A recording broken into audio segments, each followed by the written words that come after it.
નમસ્કાર, આપ જોઈ રહ્યા છો જીએસટીવી. હું છું કૃષ્ણા. સમાચારોની શરૂઆત કરીએ તો ભગવાન જગન્નાથજીની 147મી રથયાત્રા નીકળવાની છે, ત્યારે તે પહેલા આજે ભગવાન જગન્નાથજીની નેત્રોત્સવ વિધિ કરવામાં આવશે. ભગવાન મોસાળથી પરત નિજ મંદિર આવ્યા છે, ત્યારે આજે ભગવાન જગન્નાથજીની નેત્રોત્સવ વિધિ કરવામાં આવનારી છે. તેને લઈને ભક્તોમાં પણ ભારે ઉત્સાહ છે.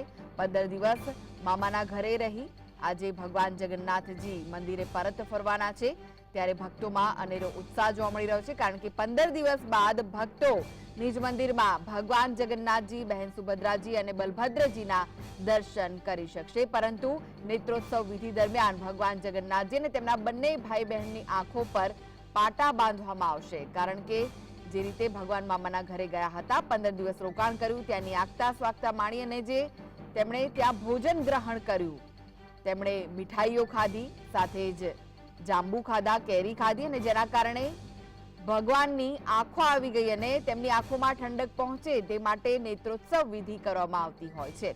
ત્યારે આજે આ નેત્રોત્સવ વિધિ કરવામાં આવશે. ત્યારબાદ જે ધજા પતાકા છે તેનું પૂજન કરવામાં આવશે, ધજાઓનું પૂજન કરવામાં આવશે, ભંડારો કરવામાં આવશે. ત્યારે અનેક વિધિઓ આજે કરવામાં આવનારી છે. ભગવાન જગન્નાથજીની અમદાવાદમાં 147મી રથયાત્રા નીકળવાની છે અષાઢી બીજના દિવસે, એટલે કે રવિવારે આ રથયાત્રા રંગે ચંગે નીકળશે. ભગવાન નગરચર્યાએ નીકળવાના છે, ભક્તોને દર્શન આપવાના છે, ત્યારે ભક્તોમાં પણ અનેરો ઉત્સાહ જોવા મળી રહ્યો છે. ભગવાન જગન્નાથજીની 147મી રથયાત્રાની જો વાત કરીએ તો અહીં આખા દેશમાંથી સાધુ સંતો ઉમટી પડ્યા છે.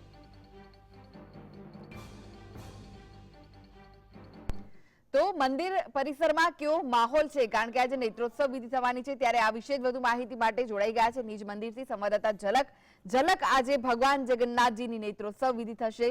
15 દિવસ બાદ ભગવાન તેમના ભાઈ બહેન સાથે મંદિરમાં પરત ફર્યા છે. કેવો માહોલ જોવા મળી રહ્યો છે?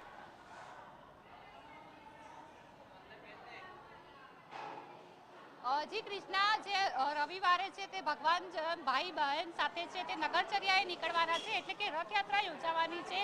તે પહેલા છે તે આજે નેત્રોત્સવ વિધિ કરવામાં આવશે. ભગવાન 15 દિવસ છે તે મોસાળ ગયા હતા. જળયાત્રા બાદ ભગવાન 15 દિવસ મોસાળમાં રોકાયા હતા અને આજે નિજ મંદિર પરત ફર્યા છે અને તેઓની નેત્રોત્સવ વિધિ કરવામાં આવશે. ભગવાનને મોસાળમાં ખૂબ જ લાડ લડાવવામાં આવ્યા, જાંબુ, કેરી, મીઠાઈ ખાધી. પરિણામે છે તે ભગવાનને છે તે આંખો આવી છે તેવું માનવામાં આવે છે અને ભગવાનને આંખો સારી થાય તે માટે છે તે નેત્રોત્સવ વિધિ કરવામાં આવે છે. શાસ્ત્રોક્ત વિધિથી ભગવાનના આંખે છે તે પાટા બાંધવામાં આવે છે અને જે આ પાટા છે તે અષાઢી બીજે સવારે ખોલવામાં આવશે અને ત્યારબાદ ભગવાન નગરચર્યાએ નીકળશે. આજે નેત્રોત્સવ વિધિ બાદ જે ધજારોહણ છે તે ધજારોહણ કરવામાં આવશે, ધજા છે તે બદલવામાં આવશે. સાથે સાથે જે ભંડારો છે, આજના દિવસે જે યોજાતો ભંડારો છે તે ખૂબ જ મહત્વનો માનવામાં આવે છે. મોટી સંખ્યામાં જે સાધુ સંતો છે તે સાધુ સંતો છે તે ભોજન પ્રસાદી ગ્રહણ કરતા હોય છે.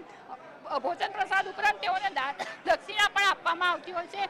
તમે જોઈ શકો છો કે મંદિર રસોડામાં છે તે મોટી સંખ્યામાં છે તે રસોઈ છે તે તૈયાર થઈ રહી છે. ભજીયા, પૂરી, શાક, કઢી, ભાત, દૂધપાક, માલપુઆ સહિતની વાનગીઓ છે તે તૈયાર થઈ રહી છે. વાત કરીશું રસોઈયા સાથે. મહારાજ, શું કહેશો, આજે વાનગીઓ બની રહી છે, કયા પ્રકારની વાનગીઓ અને કેટલા લોકોની?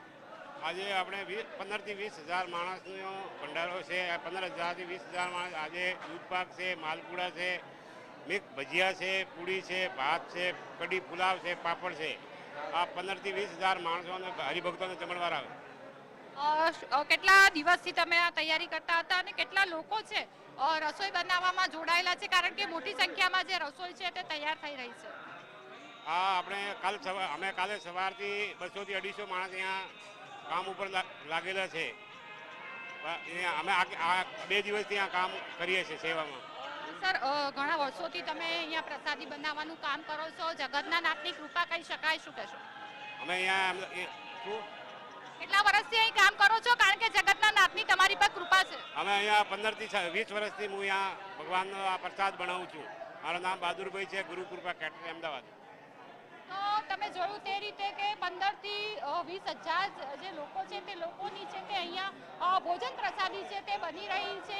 ભાતની જે વાનગીઓ છે તે તૈયાર થઈ રહી છે, કારણ કે જે ભગવાન છે તે નિજ મંદિર પરત ફર્યા છે. ભક્તોમાં જે ઉત્સાહ જોવા મળી રહ્યો છે, આનંદ જોવા મળી રહ્યો છે અને જે લોકો છે લોકો અહીંયા આવશે, સાધુ સંતો આવશે, તેઓને છે તે ભોજન પ્રસાદ આપવામાં આવશે, દાન દક્ષિણા આપવામાં આવશે. ભોજન પ્રસાદ બાદ દાન દક્ષિણાનું પણ ખૂબ જ મહત્વ છે. દાન આપવામાં આવે છે, જે નાણાં આપવામાં આવે છે, સાલ આપવામાં આવે છે, વિવિધ વસ્તુઓનું દાન પણ કરવામાં આવે છે. આમ કહી શકાય કે જે આજે છે, આજે રથયાત્રા જેવો માહોલ જ જે જગન્નાથ મંદિર ખાતે જોવા મળી રહ્યો છે.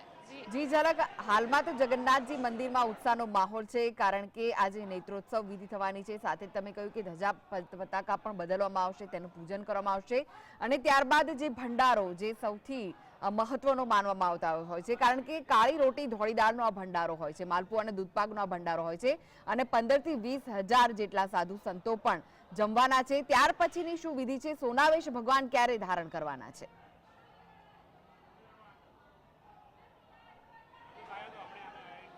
જી આજે છે તે ભંડારો યોજવામાં આવશે. ત્યારબાદ આવતીકાલે એટલે કે એકમના દિવસે ભગવાન છે તે ભગવાન સોનાવેશમાં જોવા મળશે. ભગવાન એક જ દિવસ છે વર્ષમાં, એકમના દિવસે છે તે સોનાવેશમાં જોવા મળતા હોય છે. એટલે કે ભગવાનને વિવિધ પ્રકારના સોનાના આભૂષણો છે તે અર્પણ કરવામાં આવે છે.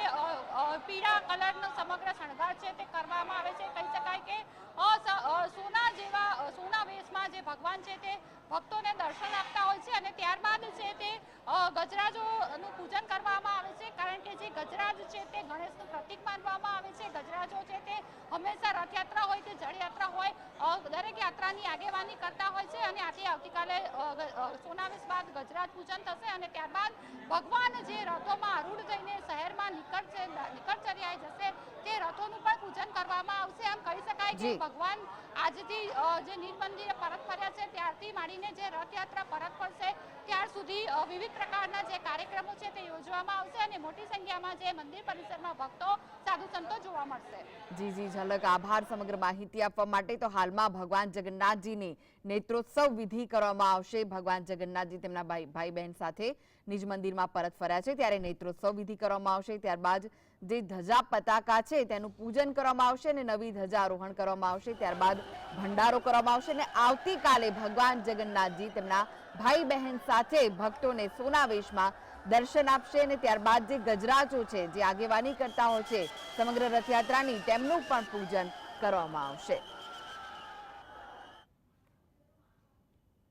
તો ગુજરાત અને તેમાં પણ અમદાવાદમાં જેની આતુરતાપૂર્વક રાહ જોવાતી હોય છે તેવી ભગવાન જગન્નાથજીની રથયાત્રાને હવે થોડા દિવસો બાકી છે ત્યારે 147મી રથયાત્રામાં પોલીસની અભેદ સુરક્ષા ગોઠવાશે, જે અંતર્ગત કુલ 23,600 જેટલા પોલીસ જવાનો રથયાત્રામાં સુરક્ષા આપવાના છે, જેમાં 12,600 જેટલા પોલીસ અધિકારીઓ અને 11,000 અન્ય સહાયક દળના જવાનો હાજર રહેશે.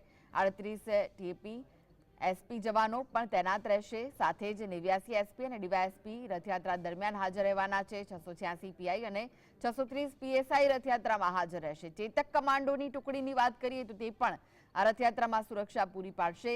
સીએસપીની 11 અને એસઆરપીની 10 કંપનીઓ સુરક્ષામાં જોડાશે. બીડીડીએસની કુલ 10 ટીમ પણ તૈયાર રહેશે. સુરક્ષા માટે પોલીસ સાથે 15 ક્યુઆરટી, 15 સ્નીફર ડોગ્સ અને 17 વજ્ર વાહન પણ ઉપસ્થિત રહેશે. 7 water cannon, 8 LATC vehicle, command and control vehicle પણ પોલીસ સાથે રખાશે. તો રથયાત્રા દરમિયાન સંપૂર્ણ અમદાવાદ પોલીસ છાવણીમાં ફેરવી દેવાશે.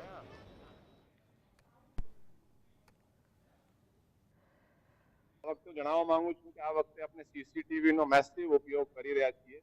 આખા જે રૂટ ઉપર છે, જે પહેલા નહીં હતું, આ વખતે આપણે 1400 એ જે દુકાનદારો છે, જે એરિયા વાળા છે, એના મોટિવેટ કરી, એન્કરેજ કરી અને 1400 થી ઉપર સીસીટીવી કેમેરાઓ પણ એ લોકોએ લગાડ્યા છે. આ સિવાય આપણે પણ એ કેમેરાઓ, સીસીટીવી, જીપીએસ વગેરેનો પણ અમે ઉપયોગ આપણે કરી રહ્યા છીએ.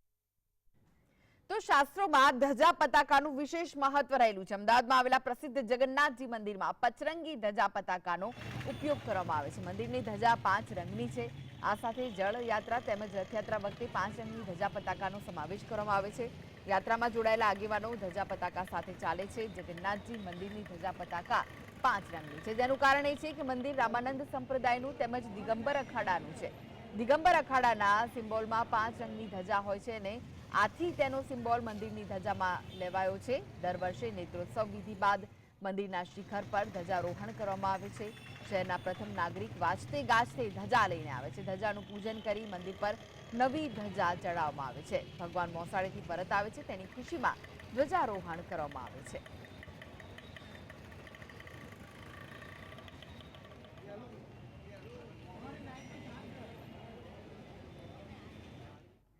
તો સમાચારના પ્રવાહમાં આગળ વધીએ તે પહેલા લઈએ બ્રેક।